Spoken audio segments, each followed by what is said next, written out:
Hi, my name's Amy Gibbons and I'm a reporter at TES. In the video you're about to watch, I interviewed Matt Hood, who is principal of Oak National Academy and was also a founder at the Ambition Institute. So we start off by talking a little bit about Matt's own experiences at school, particularly what it was like to grow up as a child on free school meals at a selective grammar school. And then we also go on to talk a little bit more about his career in general and what he would do if he were appointed Education Secretary tomorrow. Hope you enjoy. Who was your most memorable teacher and why? Always tricky, isn't it, to single out an individual. The teacher that I'm going to mention is actually still a teacher, remains a teacher, and occasionally messages me backwards and forwards. I think the teacher that had the biggest influence on me was one of my form tutors and then geography teachers at secondary school, a chap called Mr. Buckland. I still find it very difficult when he messages me to not call him sir, like you're so drilled into that. But I found the transition from primary school to secondary school a little tricky. I didn't settle at secondary school. I loved primary school. I just didn't settle in those early years of secondary school. And he just, for some reason, with some magic that he had, managed to get me settled and actually taught me by coincidence for quite a number of years. He did my GCSE geography and then my A-level geography. And he was just superb. He knew his stuff, but had that kind of wider pastoral role in the school, and just, yeah, he really got me settled, and I wouldn't be doing what I'm doing today if it wasn't for him. Thinking back to your own time in education, what were your best and worst, what were the best and worst things about your time at school? So I mentioned a moment ago, I loved school. I loved primary school. I really thrived in the two primary schools that I went to. And then aside from this slightly rocky start to secondary school, I loved secondary school as well. The best thing for me was this amazing balance that the schools that I went to created between, great teachers teaching subjects that they loved in their classrooms, and I was just a sponge. I loved learning stuff. I loved being interested in all of these wonderful things that we got to be taught. And alongside that, both of the schools that I went to had a real focus on making sure everybody, in fact, it was compulsory in year 7 in my secondary school, to be involved with things that wrap around the kind of core curriculum of the school. You had to join clubs and societies and be involved in sports teams. And I loved that kind of balance of, yes, in our classrooms, we worked hard learning, the wonders of civilization, and outside we were expected to take part in things with our kind of friends and actually other teachers in a kind of whole range of other disciplines. So I was in the orienteering team. That was a huge part of my growing up. Cross country was a huge part of my growing up. And those things and that balance, I think, is what made me really love going to school. The worst part about going to school was, and I think this is similar for lots of pupils, it's those moments where you're different, and realizing those moments where you're different. And if I was to give my secondary school in particular a little bit of a hard time about anything, I think it could have handled those moments of difference for me a little better. And the first one of those was I was a pupil on free school meals in a selective grammar school. So there weren't very many of us. There remains not very many of us today, which is a challenge for the grammar school system. And that was very obvious. And occasionally I had to put up my hand and declare myself as being a free school meals kid in order to make sure a process or system worked that meant I got the meal at the end of it. And particularly early on, that was excruciatingly difficult and could have been handled, I think, more sensitively. I found that, and that part of transition really, really difficult. There are some incredibly privileged people at that school, and it was obvious that I stuck out a little bit. The second one was a little later on in my kind of year 9, year 10, year 11, and then going into sixth form. Being gay in an all boys secondary school is not easy at the best of times. It certainly wasn't easy when I was at school. Section 28 was still in force at that time. And, that period of time, very, very challenging. There were lots of, I would say, attempted bullying. Like I didn't ever feel particularly bullied badly, but again, there were points where the school didn't really help me out. If you were to look in the yearbook for my graduating year, underneath my picture is my name and AKA, and I will use these words cautiously in shoulda quotes, but AKA faggy bitch, which was approved and published and distributed across the school. Not okay. Certainly, I know the teachers and school leaders at that school now would not allow that to happen, but it did happen at the time. And I think just those 2 points of difference, being from a low-income family and not being sensitive with it, and being gay in an all-boys secondary school and not being sensitive with it, those were, I think, the two standout worst moments for me at that over that particular time in what was otherwise, a really fantastic experience.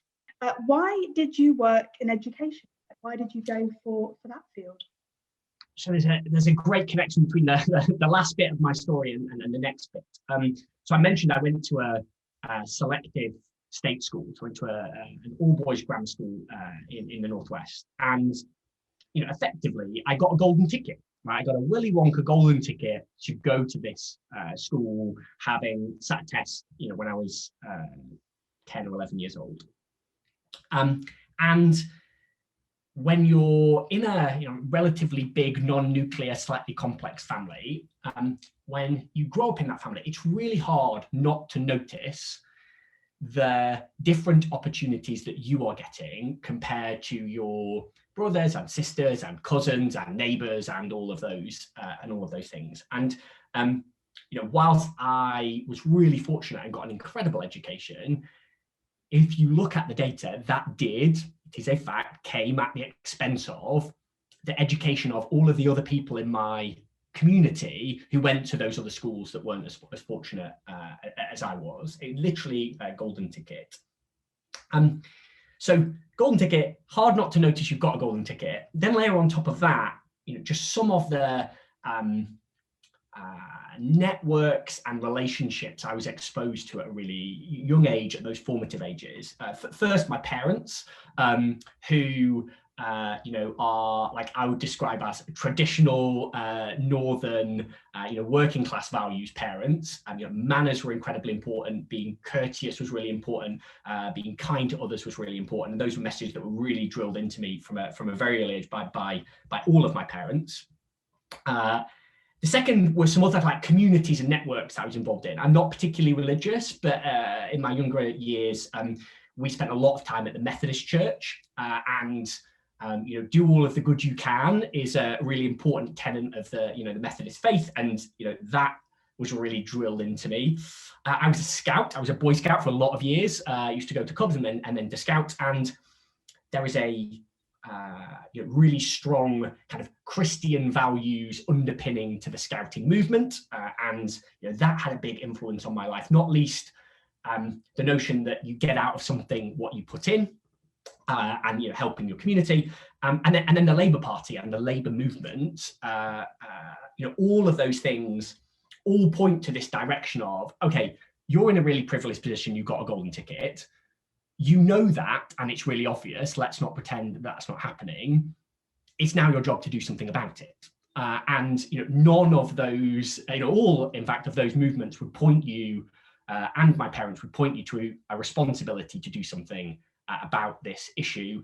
And what better way to make a contribution to making sure every kid gets the same deal as every other kid, regardless of their background, than to work in our amazing, wonderful school system, which is doing that all day, every day. So why did I end up here? I think a kind of a long train of directions, tipped over at the end by Brett Wigdort, a random American man who went around university campuses saying to people, hey, don't go and do that other thing, come and make a contribution to this thing. And just being so convinced by this message that he put out onto university campuses when I was there that, you know, I was sold, and into teaching I went.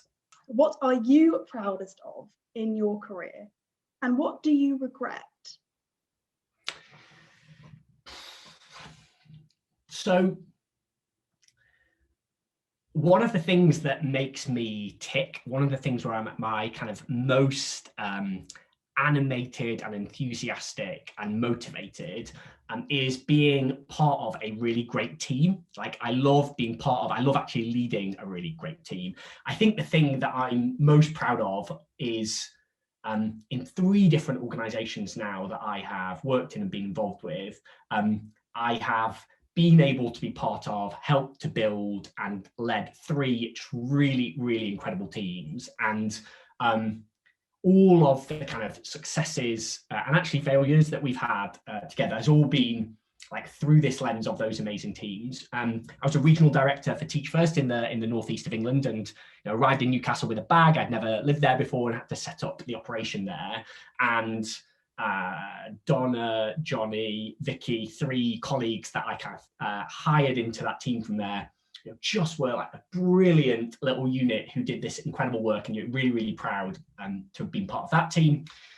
Then at kind of Institute for Teaching, now our Ambition Institute, again, just being able to be part of a team with Marie Hamer and Peps and Melissa and Jacinth and Genevieve and Madeleine and Ian and Melanie and Tom and Jen. Just the list goes on and on of all of these people who I learned so much from and work incredibly hard and on the same page with me about the things that are important. And then most recently, at Oak National Academy, Emma and John and Jonathan and Tom and Emma and list again goes on and on and on. Lou, I'm part of this incredible team of motivated people who want to like make the world a better place. And so those 3 teams and all of the names that I'm now going to be in trouble for definitely missing in those teams, I think is the thing that I'm most proud of. The thing that I think I regret when I look back is, particularly when I was right at the start of my career, I didn't think hard enough. I didn't challenge hard enough the wisdom that was being passed on to me about teaching. And I sort of went with the flow in a way that if you were to look at my education, particularly my degrees in politics, philosophy, and economics, I'm supposed to be this kind of critical thinker. I'm not supposed to just kind of accept things at face value.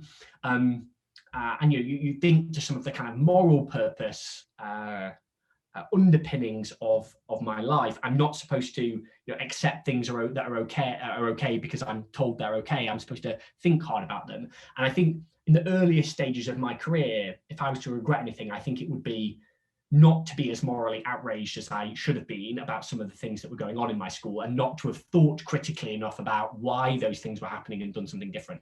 I'm sort of in awe of, I trained to teach with Daisy Christodoulou, and she and I were in the same year qualifying to teach, and she just didn't accept some things that we were told were the way things should be. And I'm in awe of that, because it just never occurred to me in the way that it occurred to her. And I wish it had done. I wish I'd have, I was handing out BTECs that were equivalent to 4 GCSEs through sort of methods of teaching that didn't leave the pupils I was responsible for with the knowledge and skill that they could have left with had I been more critical. And I regret not being, and I've been trying to play catch up with the smarter people in the system who did that ever since. Yeah, you sort of answered what I was going to go on to say next, but do you really feel like that's something then that you've been able to build on throughout your career, and now you feel kind of much more comfortable making those kind of critical judgments than you did? Yeah, I read a lot, and I try to sift through what is asserted and like what is known, what is evidenced, and the role that I think evidence is now playing in education in England compared to the role it was playing 10, 15 years ago, it's one of the big positive developments of our system. It just never occurred to me to challenge what I was being told against the evidence in the way that I would do now. And it has made me much more, that realization has made me much more skeptical about what I'm told. And that's particularly important, I think, in the role that I'm currently in, because I think the technology space generally, the futurologist space generally, is prone to lots of poor quality thinking about what we should do. It's not often based on the evidence. If I was to point at a bit of our system that I think needed more rigor, it would be the one that I'm currently in. And it's meant I've been able to kind of approach this job as the most skeptical ed tech entrepreneur, because I don't think, as wonderful as what it is we've done, I don't think it's going to change the world in all of these magical ways that some others might. Who would be your colleagues in your perfect school staff room? And you've spoken a little bit about some of the people that you have loved working with that have inspired you. So please feel free if you want to talk more about them, but there might be others. And again, I don't think I've mentioned this to the last person I interviewed. I don't think they mean, if you were doing your ideal dream dinner, you'd invite Stephen Hawking or whatever. I think there probably is more specific than that. So yes, go ahead and tell me what you think. Who would be yours? Okay. Again, on my theme of teams, I'm gonna replace individual names here for just like teams of people at schools that I think are really great. And I'm going to plot the school with a little person's face on the top into the staff room. It's a really, really interesting question. And one of the best bits of my job over the past 8-9 years or so is I get to, in normal times, go to lots of schools. I get to speak to lots of teachers, and that's just the best part of the job. If I was to pick the principal of this school, I still think that Dixon's Trinity Academy in Bradford would be my principal. I think of the things that the ingredients and the mix of those ingredients and the volume of those ingredients that I think create the magic of a school that is ever closer to a palace. I think Jenny Thompson in particular, the exec principal there, and her team, Luke, etc., they're gonna head up my school. But I think the school is only as good as how it looks after its most vulnerable pupils. And I would definitely be pulling colleagues out of our specialist sector in to be my Senko. I think that someone from St Giles, maybe in Nottinghamshire, or Eden, any number actually of incredible schools in our specialist sector. One of the things that Oak has really opened eyes to is how much expertise there is in that bit of our system that doesn't get drawn across. So I'm going to nick one of those schools to be my Senko.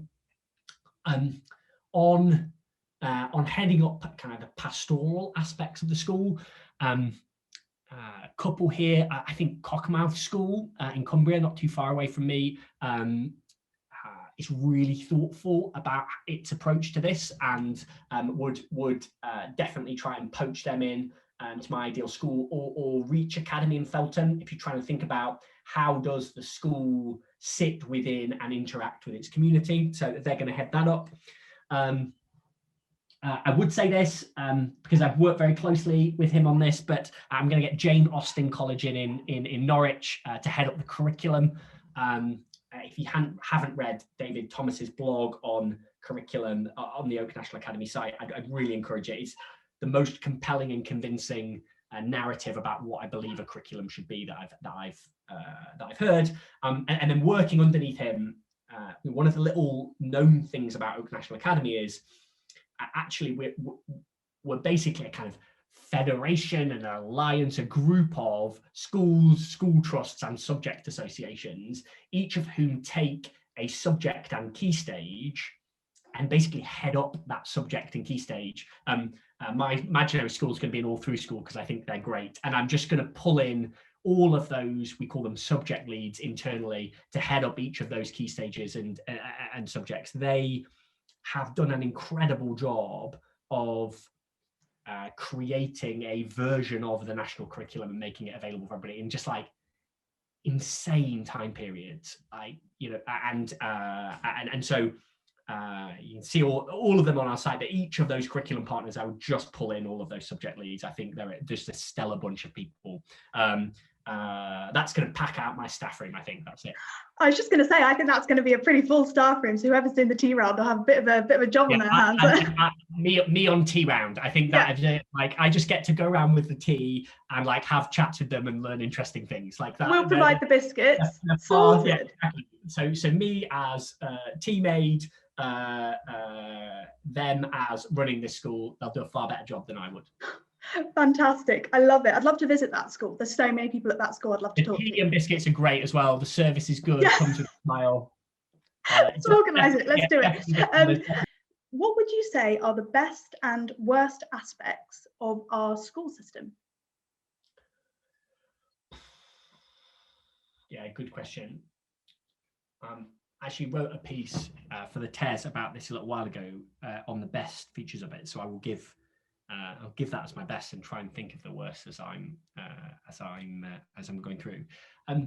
I think that England is having the best conversation about education anywhere in the world, and I think that is an enormous strength, asset, thing to be commended.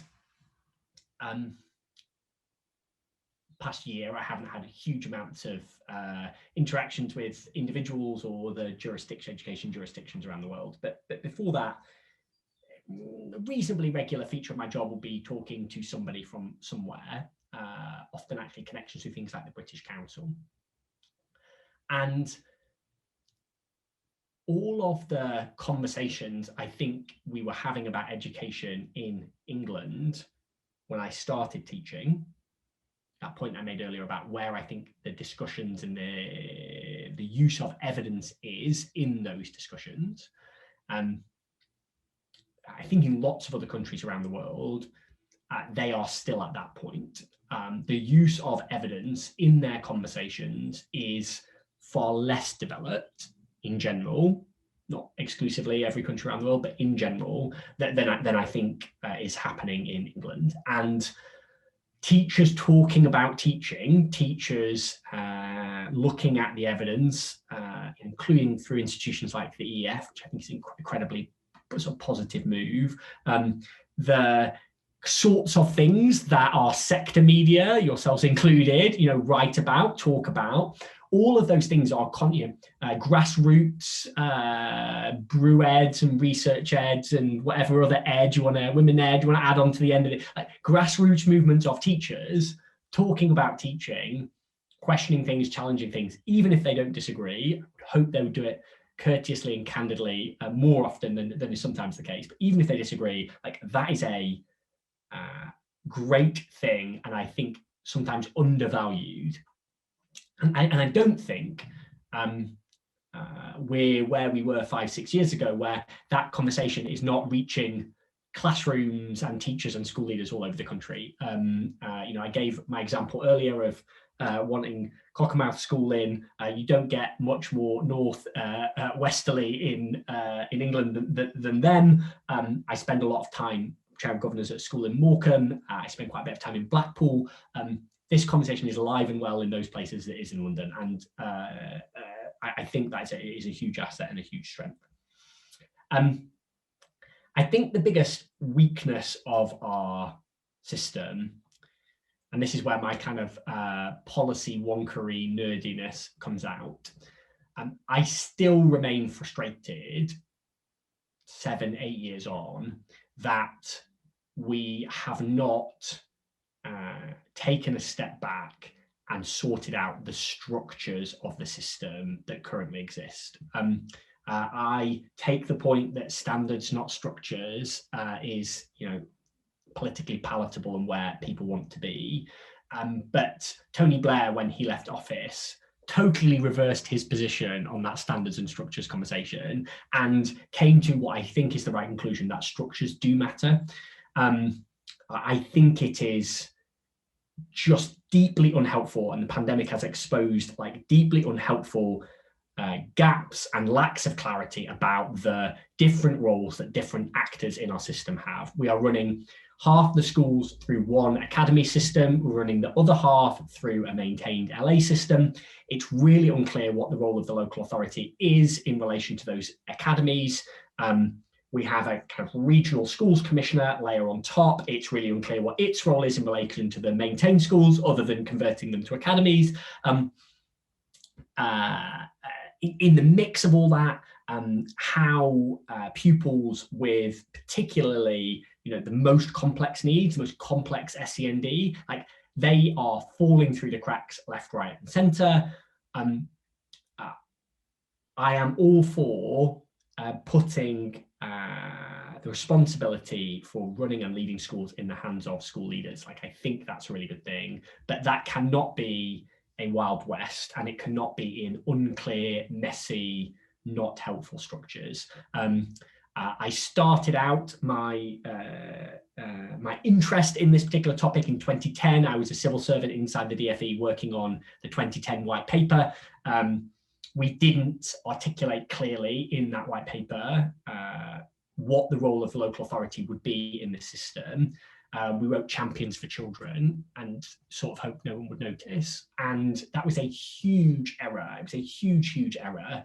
And we are still feeling the repercussions. I tried to be involved in creating a solution through a review that David Blunkett did, I think in 2013. And Laura McInerney and I have been working on this problem ever since. I'm trying to advocate for a model that would resolve this, that basically just makes schools again. I don't care what sort of legal structure your school has. I want your school to be a great school, and gives us area by area clarity on the role of the local authority and what it is doing to make sure that it is genuinely the champion for children and has the levers to do and be that.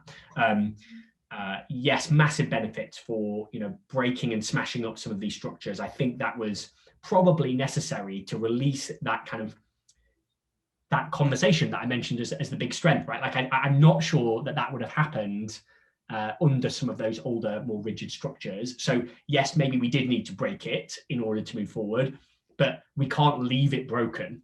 And that's the thing that I think I would love to see somebody grab hold of and fix. So one of the things that Laura and I talk about is everybody having a clear role and not having conflicts of interest built into their roles. So no conflicts of interest, lots of transparency, one role each. And the problem with our system is there are multiple people trying to play multiple roles, sometimes given to them, sometimes beyond their brief. It's very difficult to be a local authority that is both maintaining those schools, has some accountability for the performance of those schools, and to also be the person that's responsible for improving them. It's very difficult to do both of those jobs, right? There's a really good local example where there's a secondary school in the same catchment area as mine that was just not a great school to send your kids to. My parents were very, very nervous about us going to that school when I was a kid, and it had just been left underperforming for years and years and years and years and years. And that's because it got wrapped up in this kind of mad politics. So the Labour-run county council came to the conclusion that they needed to close the school. Like, it just wasn't getting better. There's only 150 kids on Royal Secondary School. The Labour City Council were against and were protesting outside. And the Conservative MP was against and was protesting outside, despite the fact that the Conservative government wanted the school to either close or be converted into a so all political parties at various levels in our system, all just disagreeing about this school. Meanwhile, there's 150 kids in there. It's something crazy, like 3% of them were getting 5 good GCSEs, including maths and English at the time. It was like 6 kids.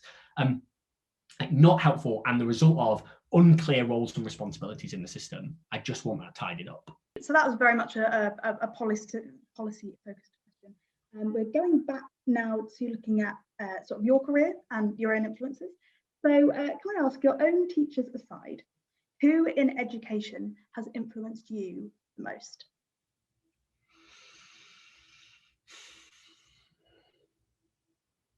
That's a really difficult question. And it's really, really hard to narrow that down.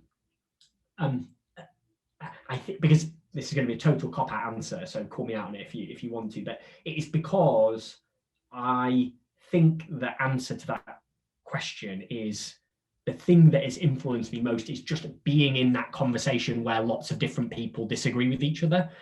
My modules in my degree were like, it was largely sort of build your own, and although I've got a PPE degree, my degree is really in kind of political philosophy and ethics. That's broadly the sort of subjects I chose. I do have one of the history of the European Union if you're ever interested, but largely political philosophy and ethics. And I do just subscribe to like the best way of coming to a conclusion is by like rigorous debate and discussion between two individuals who disagree. I love just hearing two people courteously and candidly going at it. And if I was ever in a position where I was making some of these decisions about the system, like I would just do that all the time, like find the two smartest people who disagree on this topic and like listen to them have a conversation with each other. I think you just learn loads by doing that. And it is listening to lots of those debates and discussions, overlaying it with the evidence that I think has just influenced my outlook on those big questions.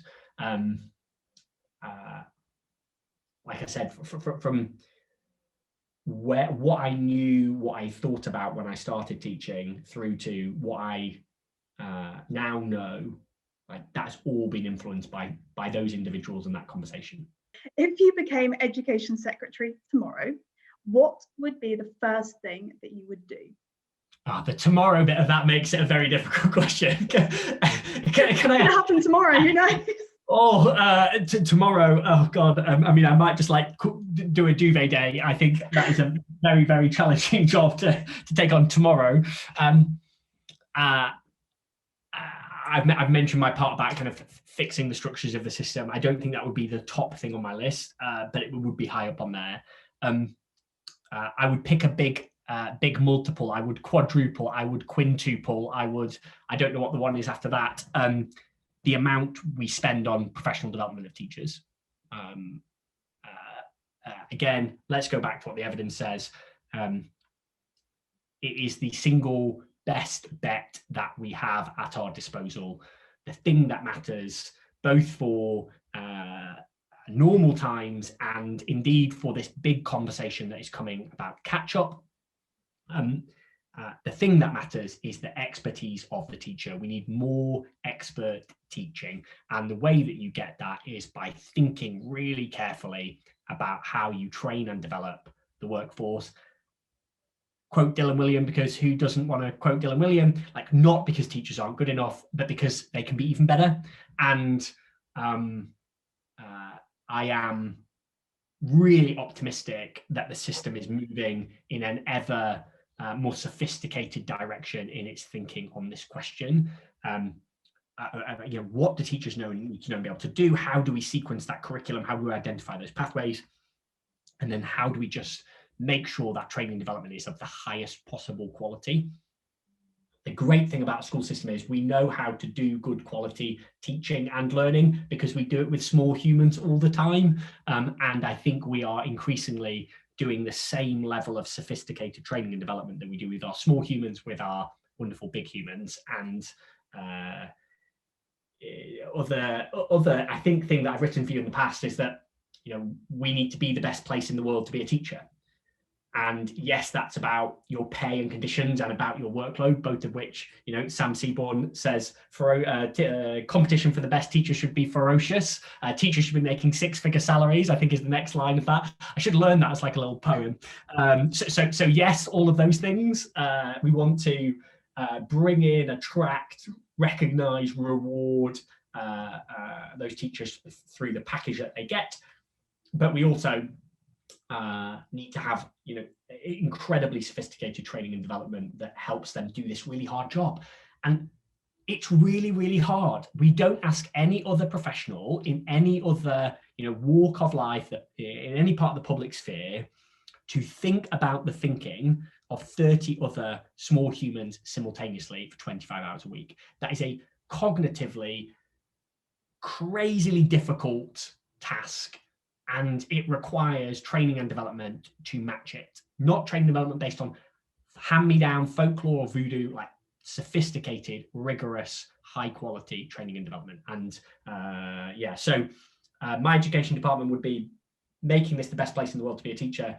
And my first job would be to quadruple, quintuple, or whatever the word is for times by 6, the resources, money investment that we put into that bit.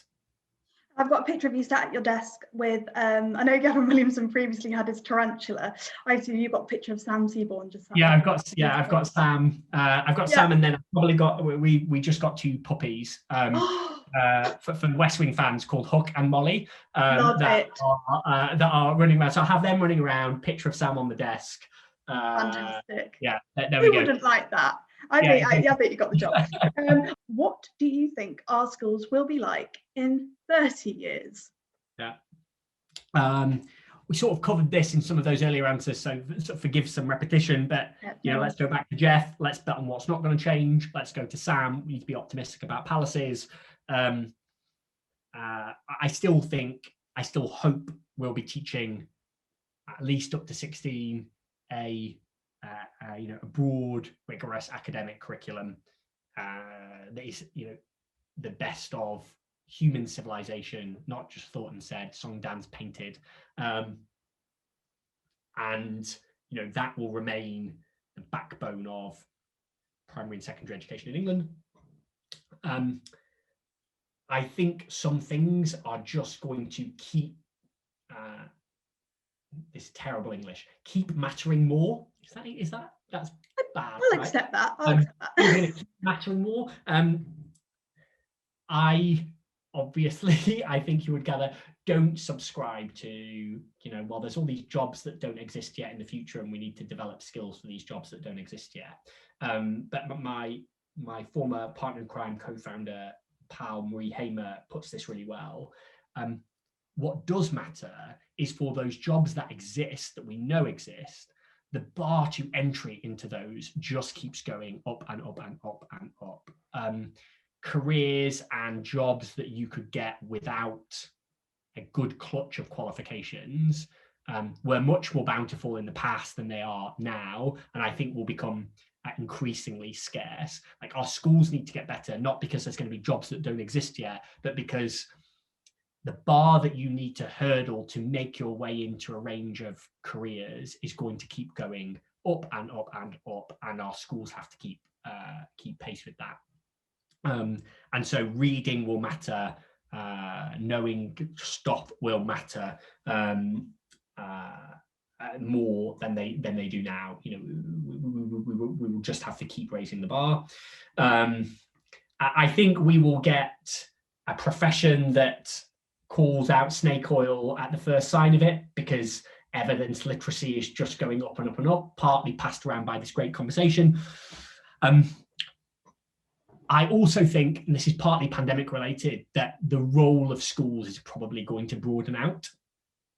I think that this is one of the perils of being a huge success story, in my view, through the pandemic, in that schools have demonstrated they can do a whole load of things.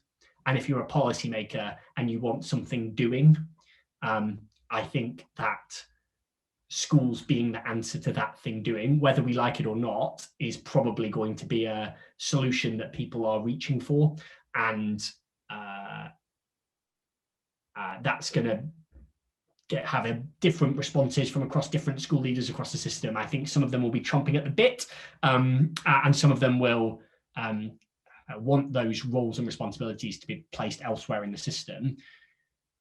To my point earlier about the fragmentation of the system, like the unit that we have, the building that we have, the expertise that we have, are located in these 23,500 institutions up and down the country. And if you want something to happen in a community, that's the institution that's the strongest and most stable. So that would be my other stargazing prediction.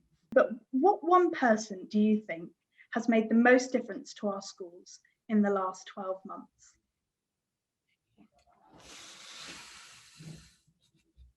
Asking you to pick one person again seems a bit unfair, doesn't it? No, I know. So, again, you can call me out for it as I weasel my way out of the question. So I'm going to semi-weasel my way out of the question here. So I'm going to give you an example, and I'm going to give you this person as an example of 23,500 other examples. So I'm chair of governors at Bay Leadership Academy in Morecambe. So this is the secondary modern down the road from the grammar school that I went to. Yeah, I've been doing that for a little while. And I want to talk about Colette Roberts, who's our head. And it's just awe-inspiring in the work that she has done over the past 12 months, or just about 12 months, like we're nearest damn it there, right? There's a thread that Leora Cruddas from the Federation of School Trusts put out a little while ago, and I'm gonna basically quote it through because I thought it was so apt. You know, a year ago, we were a school that operated inside a building, and pupils came to us each day, and we taught them things and fed them and looked after some of their kind of wider pastoral needs, and then home they went. And we did some community-based work. Right, we're an important part of our community. We always have been. We've got a sports centre that opens up. You know, we do various things in the community. But it was some. Right? It wasn't a lot of what we do. If you go into our school today, Colette, leading her team, who are amazing, have not only created a school in the building, they have created a remote school that educates pupils wherever they might be outside of our building.